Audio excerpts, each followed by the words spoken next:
Anak-anakku kabeh sugeng pepanggihan kalian Bu Ismi wonten ing mata pelajaran Bahasa Jawa kanthi materi unggah-ungguh basa Jawa.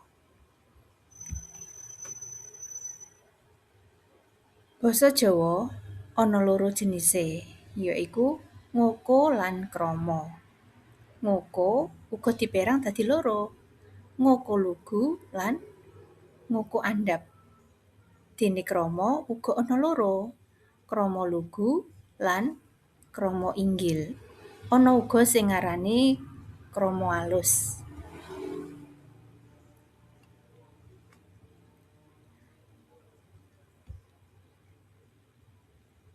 Ngoko lugu yaiku basa sing tembunge ora kacampur krama inggil. Dadi ngoko pure.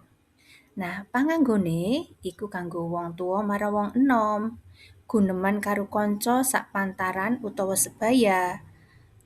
Terus wong tuwa marang wong nom kayata bapak ibu marang putrane, simbah marang putune, lan guru marang murite lan sak piturute. Tuladha ukara utawa kalimat ngoko lugu. 1. Le, aja lali. Mengko ibu ditukokno jamu. Tuladha nomor 2. Nduk, bukune wingi apa wis kok waca? Nah, ngoko alus utawa andhap basane wis kacampur basa krama inggil. Panganggone wong tuwa marang wong enom sing diajeni. Nomor 2, wong enom marang wong tuwa sing wis remaket banget. Nomor 3, ngajeni wong sing digunem. Ngajeni wong sing digunem iku piye? Contone ngene iki. Mas Anton lagi wae rawuh saka kantor.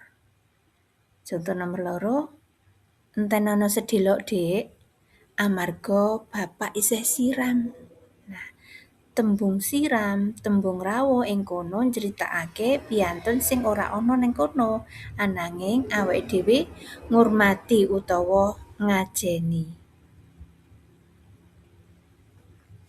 Banjur tuladha ngoko lugu. 1. Aku arep lunga menyang Semarang, numpak bis. Contoh nomor 2, nomor 2, aku nggawa oleh-oleh kanggo sedulurku kabeh. Nah, iki tuladha ngoko alus utawa andhap.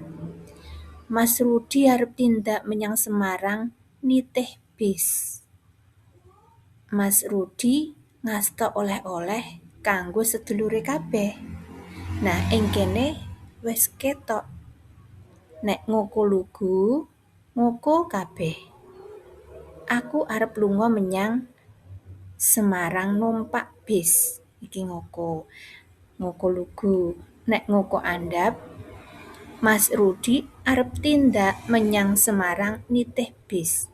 Tembung lunga eneng kene dadi tindak. Sing digunakake krama inggil amarga sing lunga Mas Rudi.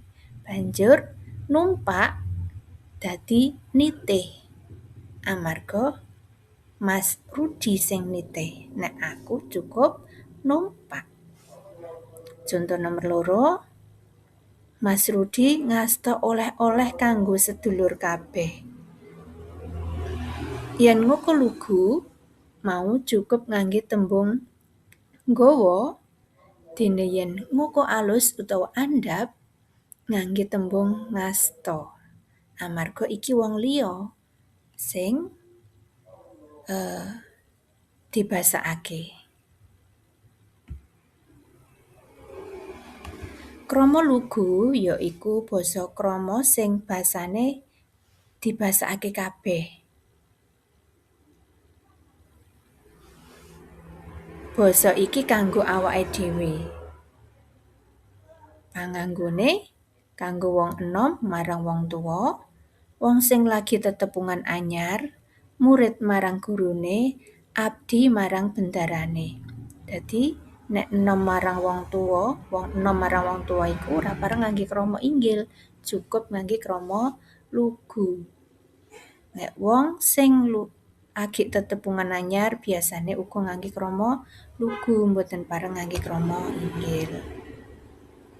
Murid marang gurune uga mboten pareng ngangge krama inggil, cukup ngangge krama lugu. Dados sing dipengeling-eling, nek awake dhewe kuwi cukup ngangge krama lugu. Krama alus utawa krama inggil yaiku basa kang digunakake kanggo caturan kang nganggo krama inggil kabeh. Maksude piye iki? Basa kang digunakake kanggo caturan lan basane iku ngangge krama inggil kabeh. Iki basa kanggo wong liya, ora kanggo awake dhewe. Dadi basane iki mboten enten sing campuran ngoko. Basane kabeh krama. Gek basa iki ora kanggo awake dhewe, ananging kanggo piantun sanes. Nah, iki panganggone anak marang wong tuwa, murid marang guru, wong tuwa karo wong tuwa. Wong sing lagi tetepungan utawa kenalan biasane ngangge krama inggil. Tuladhane krama alus utawa krama inggil. Ibu badhe tindak dhateng pundi? Ngangge tembung tindak mboten gesah, nggih. Ibu guru sampun rawuh kala wau. Iki rawuh, mboten dugi. Mboten ngangge tembung dugi nggih.